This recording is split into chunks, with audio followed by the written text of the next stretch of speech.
All right, on this lesson, you guys, we're going to be covering the Module 3 surfacing. I'm working with Chris Martinez in his TIG class and my stick class, but surfacing is surfacing. So what we look at, you guys, is we have three components that I drew here. We have a top view or isometric, whatever, oblique drawing of a plate that we had surfaced. Basically, we're running beads all above it. You can see here how it looks from the side view, and then we have our symbol. Now, when we look at surfacing, people say, well, why do you do it? A lot of students think that it's just an activity a teacher does to get you to learn to weld competent weld or skilled welds. We're not really, that does help to get you practice, but it actually has an industry purpose. So when you look, I always call this, to me, surfacing would be like scheduled maintenance. Surfacing would be on a part out in industry that's a high wear part.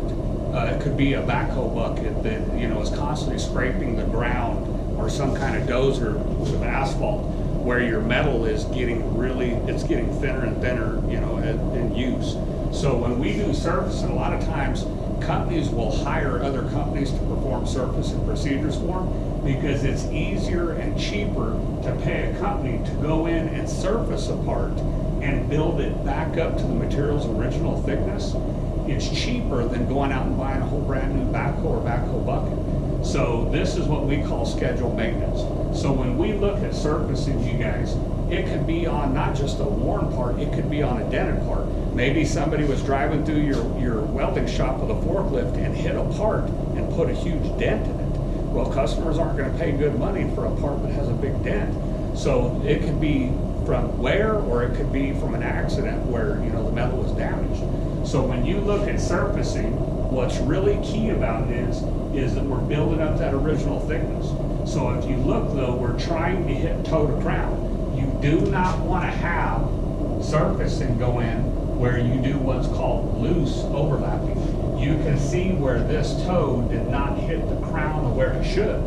So if you run too loose at the surfacing, when they go and mill it back down, before they repaint it, what happens is they're going to mill it down and you're going to have all these crevices that show up. So you have got to make sure that you hit toe to crown on your surface. We did the welding symbol for you folks. This is a typical surfacing. It doesn't matter what the process is. Chris is going to do a demo for you on surfacing, so we'll put GTAW right here. You can do surfacing on any material type. So he just happens to, he's going to do the demo on TIG on aluminum frame. But you can see we have a surfacing. They show it as a loose overlap, but it's really not like that. We're hitting toe to crown. The number over here is what's called the minimum height. So when they give you a height, that means that you need to get that buildup or even a little bit more. In surfacing, it's always better to get a little bit higher than what the number actually calls out for. So when they do mill it back down, you don't have any low spots if you accidentally ran too loose of a bead overlap. So remember, that's your minimum height. Now let's say that bucket or that dent was really deep. They need to get it, they need to build it up with more than just one layer. So let's say 1/4 inch. Well, you're not going to do that in one layer. If you ever do surfacing, a lot of it, most of the time, one layer of surfacing will give you approximately an 1/8 inch buildup. That's about as max as you can get. So what they'll do is they'll go opposite directions. So if you look on this surfacing plate, let's say we did one layer here, and you can tell just by the ripple shape that my travel direction was that way. Well, if you did one layer, you're only at 1/8 of an inch. It's calling out for 1/4. So what they'll do is they'll go and they'll run opposite. They'll go this direction for the next layer. And if they had to do another layer, then they would go back to that direction.